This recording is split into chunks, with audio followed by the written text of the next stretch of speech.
तो hello guys, welcome back to my YouTube channel. तो आज की जो वीडियो है वो सल्फिटेशन प्रोसेस से लेकर आया हूँ। डेफिकेशन आपको मैं बता चुका हूँ कि डेफिकेशन क्या होता है। तो आज मैं सल्फिटेशन प्रोसेस बता रहा हूँ। तो पहला पॉइंट है कि purification of juice employing sulphur dioxide and lime इस term is sulphitation. This process first invented in European wheat sugar industry. तो देखिए, सल्फिटेशन में क्या होता है कि आपको सल्फ़र मतलब सल्फ़र को बर्न करके, ठीक है, भट्टी में गर्म करते हैं। गर्म करने के बाद में क्या उसको उसमें से जो सल्फ़र SO2 गैस निकलती है उसको हमें लाइम मतलब चूने के साथ में मिलाना होता है, ठीक है। लेकिन डेफिकेशन में क्या होता है, सिर्फ चूना मिलता है, ठीक है। तो ये जो सबसे पहले जो इन्वेंटेड हुआ था वो आपका यूरोपियन में हुआ था। और व्हीट शुगर मतलब जो चुकंदर है, चुकंदर की इंडस्ट्री में इसको अप्लाई किया गया था, ठीक है। अच्छा, आपको एक चीज़ और बता दूं कि एक तो सल्फिटेशन में प्रोसेस होता है कि डबल सल्फिटेशन। तो डबल सल्फिटेशन का मतलब कि दो बार SO2 गैस को यूज किया जा रहा है। एक बार जूस में यूज किया जाता है, दूसरा आपका सिरप में यूज किया जाता है, इसीलिए उसको बोलते हैं डबल सल्फिटेशन प्रोसेस। तो डबल सल्फिटेशन प्रोसेस की पूरी वीडियो मैंने बना रखी है विद चार्ट, आप लोग वहाँ से भी जाके देख लीजिएगा, ठीक है, डबल सल्फिटेशन की। इसके बाद आगे कंटिन्यू करते हैं। इसके बाद में पहले तो यूरोपियन में हुआ था शुगर बीट इंडस्ट्री में, इसके बाद में later introduced in Java by end of the 19th century was operated successfully in that country before the Second World War, ठीक है।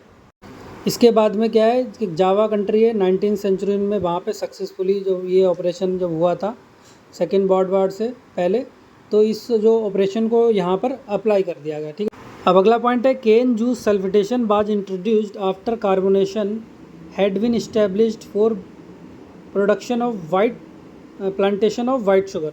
तो ये सल्फिटेशन प्रोसेस जो हुआ था वो कार्बोनेशन प्रोसेस के बाद में इसको इस्टेब्लिश्ड किया गया था, ठीक है।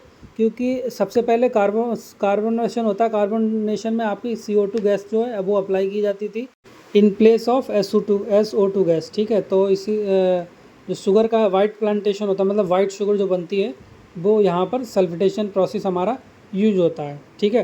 जो रॉ शुगर है वो डेफिकेशन में आप बनाते हैं, ठीक है।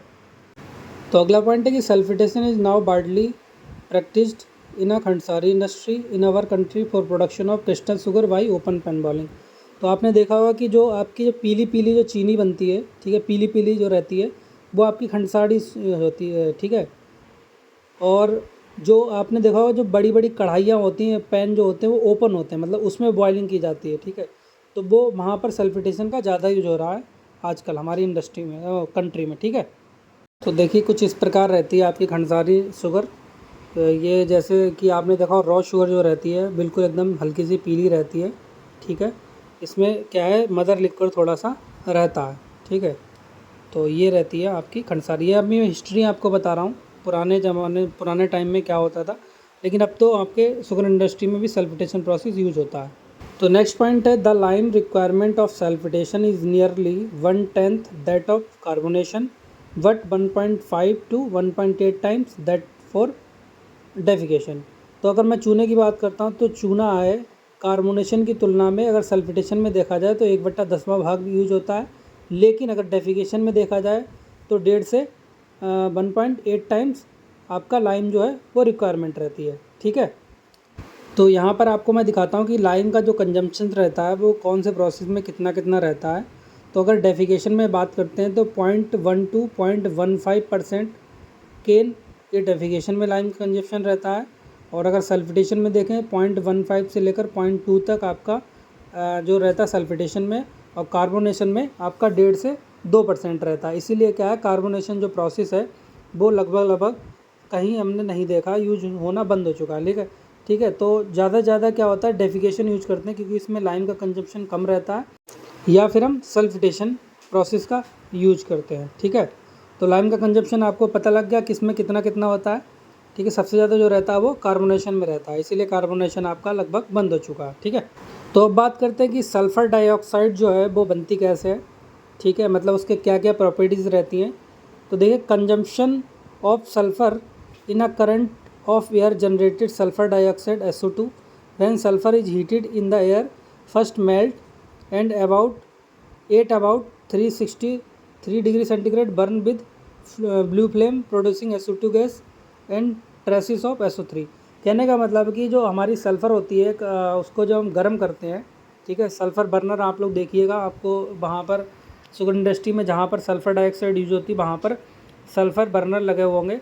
तो सल्फ़र बर्नर की कैपेसिटी जो है वो मैंने वीडियो बना दी है, आप लोग कैपेसिटी कैसे निकालते हैं वो आप लोग देख लीजिएगा चैनल पर जाके, ठीक है। तो क्या करते हैं कि सल्फ़र जो रहता है उसको हम हीट करते हैं, पहले वो मेल्ट होता है। मेल्ट कितने डिग्री सेंटीग्रेड पे होता है? 363 डिग्री सेंटीग्रेड पे। उससे क्या रहता है कि आपका SO2 गैस प्रोड्यूस होती है और कुछ आपकी SO3 की ट्रेसिस जो है वो यूज होती है, मतलब प्रोड्यूस होती हैं, ठीक है। तो SO2 जो गैस है वो हमारी यूज हो जाती है आपकी, पहले तो जूस में मिला लेते हैं लाइम के साथ में, दूसरा आप में सिरप में मिला लेते हैं। तो अच्छा, SO2 गैस जो मिलाते हैं उसके एडवांटेज और डिसएडवांटेज क्या है वो भी मैंने इस वीडियो में डाल रखे हैं, तो इसीलिए आप लोग वीडियो पूरी देखें, ठीक है। ये थ्योरी इसलिए बता रहा हूँ कि आप लोगों को लिखने में समझने में मदद करेगी, ठीक है। देखिए एक रिएक्शन है S+O2 बराबर SO2 प्लस 17 किलो कैलोरी पर केजी। तो जो सल्फ़र को हमने ऑक्सीजन की उपस्थिति में जब उसको गर्म किया तो हमें क्या प्राप्त हुई? SO2 गैस मिली और जो एनर्जी मिली वो 2217 किलो कैलोरी पर केजी, ये हमें एनर्जी मिली। तो थोड़ा आप इसके प्रॉपर्टीज़ देख लीजिए कि सल्फ़र डाइऑक्साइड क्या होती है? कलरलेस गैस होती है and 2.264 times heavier than air and possesses in obnoxious smell, ठीक है। तो यहाँ तक आपको समझ में आया कि ये कलरलेस रहती है और 2.24 ज़्यादा मतलब वजन में हैवी होती है एयर से, और ये गंध जो है वो एक अप्रिय मतलब जो बेकार सी गंध है वो प्रोड्यूस करती है, ठीक है। इसके 2 पॉइंट और हैं कि it is a poisonous gas, मतलब एक जहरीली गैस होती है, और हाईली सोल्यूबल इन वाटर, मतलब वाटर में क्या रहती है? ये घुलनशील रहती है, ठीक है। ये इसकी प्रॉपर्टीज़ हो गई। अच्छा, अब बात करते हैं इसके एडवांटेज की। तो एडवांटेज क्या होता है? The juice settled more rapidly. अगर आप सल्फिटेशन यूज़ कर रहे हैं तो जूस का सेटलमेंट होगा मोर रेपिडली होगा, मतलब ज़्यादा तेज़ी से होगा। हैंस इम्प्रूव कैपेसिटी ऑफ सब्सिडर्स, मतलब जो इससे जी क्या होगा जी, जो कैपेसिटी है वो आपकी जो रैपिडोर 55 है या फिर SRT है, इसकी कैपेसिटी जो है वो बढ़ जाएगी, ठीक है, सब्सिडर्स की। इसके बाद में सेकंड पॉइंट है the massecuites are less viscous and boil faster. इससे क्या रहेगा? मैस्कीट्स हमारा लेस विस्कस रहेगा, जिससे क्या है बॉइलिंग जो रहेगी वो फास्टर रहेगी, मतलब, ठीक है। इसके बाद में बेस्टर क्रिस्टलाइजेशन इन कंस्क्यूंस, मतलब इसका जो परिणाम होगा क्या होगा? परिणाम की अच्छे से अच्छा हमारा क्रिस्टलाइजेशन होगा, ठीक है। और चौथा जो पॉइंट है marked improvement in colour of the sugar, और इसकी वजह से क्या होगा जी, हमारा जो है कलर का इम्प्रूवमेंट ज़्यादा होगा, मतलब अच्छा होगा सल्फिटेशन की वजह से, ठीक है। तो ये इसके 4 एडवांटेज हो गए। अगला पॉइंट दिखाता हूँ मैं। तो अगला पॉइंट में अगर एडवांटेज में देखा, saving in the time and boiling. अब जब जल्दी से सेटलमेंट होगा आपका और कैपेसिटी भी इंक्रीज हो जाएगी तो टाइम भी सेव होगा, आपकी बॉइलिंग सेव होगी, ठीक है।